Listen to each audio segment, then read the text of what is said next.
নতুন পরিস্থিতি ভালো না, আমরা খেটে খাওয়া মানুষ, আমাদের রিজিকে হাত পড়বে, এই জন্য আমরা এই প্রোগ্রামটা এখান থেকে বাতিল করা হইল। আসসালামু আলাইকুম, আমি ৯ নম্বর ব্লকের ইউপি সদস্য। ভাই শুনেন, ভুল বসতে আমরা ইউপি করতে যদি আসে, ওরা আমাদের মেহমান, বুঝছেন, কেউ চোখে করবেন না।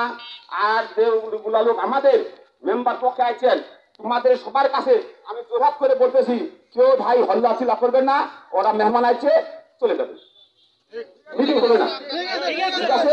আর রাশেদ ভাই আইছে, ওর মনে কিছু কিছু কথা বলবে, আপনারা কেউ মান করবেন না, আমার সাধারণ কথা বলবে, দু একটা বলে চলে যাবে, এরপরে শাসন করবে।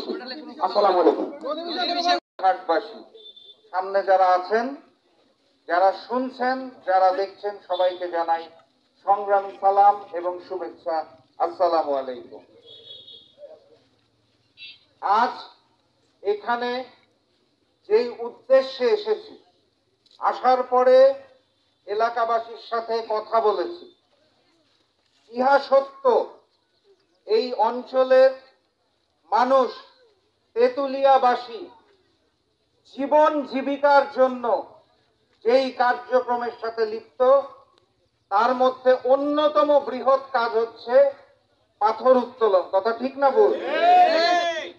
এই পাথর উত্তোলনের উপরে তেঁতুলিয়ার হাজার হাজার পরিবার 3 বেলা খাবার পায়। এ মাথা ও মাথা বেরিয়েছিলাম, পাথর শ্রমিকদের সাথে হাত মিলিয়েছিলাম, বুকে বুক মিলিয়েছিলাম, আমি তাদের দুঃখ দুর্দশা দেখেছিলাম। আমার এই অঞ্চলের মানুষ এই পাথরের উপর নির্ভরশীল, এই অঞ্চলের মানুষ চায়ের উপর নির্ভরশীল, এই এলাকার মানুষ সে খেটে খাওয়া মানুষ। এখানে কোনো লুটেরা নাই, খেটে খাওয়ার মাধ্যমে তার পরিবারের 3 বেলার খাবার জোগাড় করে। আমরা কোনোভাবেই চাই না, কোনো অবস্থাতে চাই না, কোনো কারণে চাই না তাদের রিজিকের উপর হাত পড়ুক। আমরা বিশ্বাস করি উপরে একজন আছেন, মহান রব্বুল আলামিন। আমরা তার উপর বিশ্বাস রেখে প্রতিদিন সকালবেলা কার্যক্রম করতে বের হই, পরিবারের রিজিকের জন্য বের হই।